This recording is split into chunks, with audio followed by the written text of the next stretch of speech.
Hi, everybody. It's Tina, and I'm here today because I'm getting ready to make banana bread.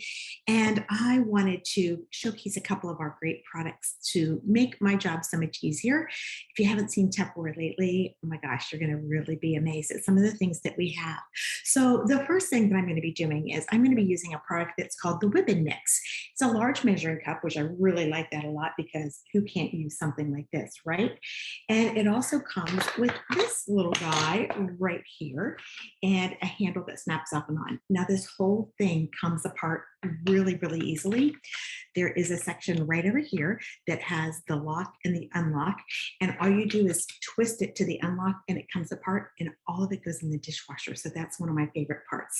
So I'm just going to snap on the handle. You always want to put it on until you hear it click. That way you know it's on all the way. So in order to put this on, you'll notice that there's two little teeth in the very back.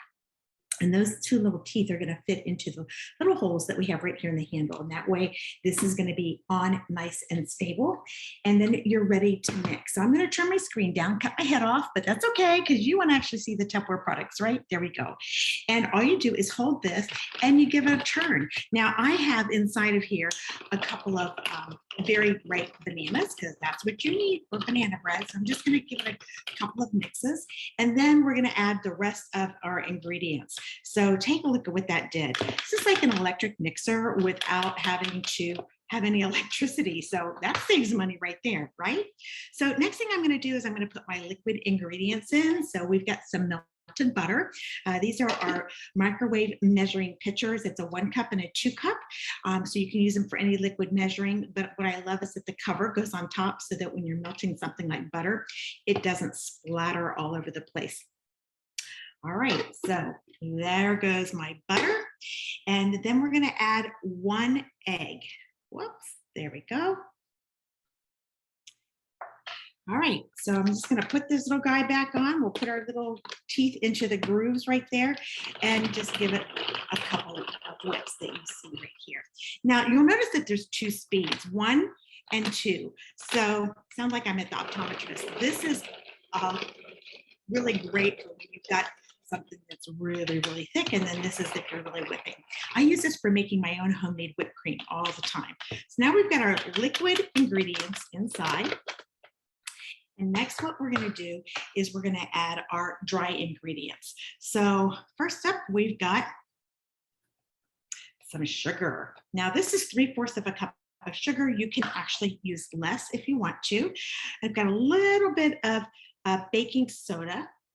That is a 1/2 teaspoon and a pinch of salt. So I actually put my pinch of salt inside of a teaspoon, but it's not actually an entire 1/8 of a teaspoon. It's just a pinch. And again, if you're really working on controlling your sodium, you could leave that part out. It does say optional. So again, I want to put my teeth right inside of there and give it a mix. All right, now 2 more ingredients and we are ready. I'm going to add some vanilla. Now, one of the things that I love about our measuring spoons is they're flat. So you can pre-measure everything just like I just did, and you don't have to worry about everything spilling. And now we're going to add our flour. So this is 1 1/2 cups of flour. There we go. And again, put your teeth back in here. And you're ready to mix. So I love this recipe because it's so simple. It's a great way to use up your leftover bananas, but you can actually, we do it on purpose. We always make sure that we buy our bananas so that they're ready to go, and love that part. All right, so now that everything's all mixed up, I want to show you the next step. So what I'm going to do is I'm going to lift this up, and we've got batter on there, right? So I'm just going to lift it just a little bit up, and I'm just going to give it a couple of spins. Now, I made this on the first gear because it's a thick batter, and so when it's thick, you want to use that first gear. It would be really too hard to do otherwise. All right, and now it's time. Now for us, I am actually not going to make banana bread. I'm going to make banana muffins. So I'm going to be using our silicone baking forms. I love our silicone baking forms because they're so easy to clean. Literally, they turn inside out just like that. So super, super easy to clean. I've got a whole bunch of these, but this is going to be enough just to do 6. And you always want to make sure you do put it on something firm. So this is one of our Tupperware baking trays as well. So, and the reason for that is if I had batter in here, this would be pretty floppy and it would be hard to carry and put into the stove. All right, so what I'm going to do is I'm going to take our silicone spatula and I'm just going to drop scoopfuls of my batter. There's no need for me to use any paper. I don't want to grease it, so don't put any grease in your silicone. This is a high-grade silicone. That's really important to know. So I'm going to fill all 6 of them and then go back and kind of even them up. But this is just a really delicious recipe. Now you can also make this obviously in a loaf pan. If you make it into a loaf pan, then you've got a delicious banana bread. But when there's just 2 people, I find that it just works out much better to make muffins because then we can just eat 1 or 2 muffins. So now I'm just going to go back and top these off so they're somewhat even. Yummy, yum. Now these in a loaf pan, you're going to bake them for about 55 minutes. If you're baking them in the muffin pans, I usually check them at about 30 just to see if they're done. And how you'll know they're done is not by sticking a toothpick or a knife in them. And the reason for that is the bananas create so much moisture that you'll never get a clean toothpick.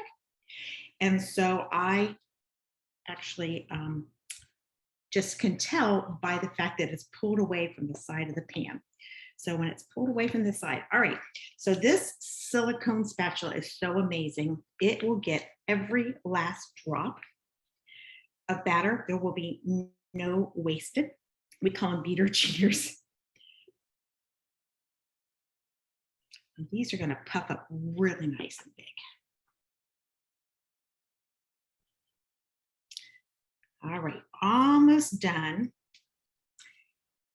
Now, you could actually, if you wanted to, put a tiny bit of sprinkled granulated sugar on the top. It gives it a little bit of a crunchy finish to it. That one's got a little bit more in it, doesn't it? So I'm just kind of evening this out just a little bit. Some of them are bigger than others. I didn't do a very good job of eyeballing that. And then I'm just going to go around the edges just to kind of clean them up a little bit so they're not ugly. And they're ready to put into the oven then, 350 degrees. So I'll be back in just a little bit to show you the final. So stay tuned.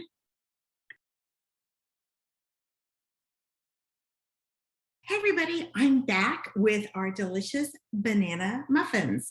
So I wanted to take just a minute to remind you that these are going to be hot because they came out of an oven. So even though they're silicone, you always want to make sure you use some mitts. So right now I have them on the baking rack that I had them in. And remember, as I mentioned, you can tell they're done when they kind of lift away from the side of the pan.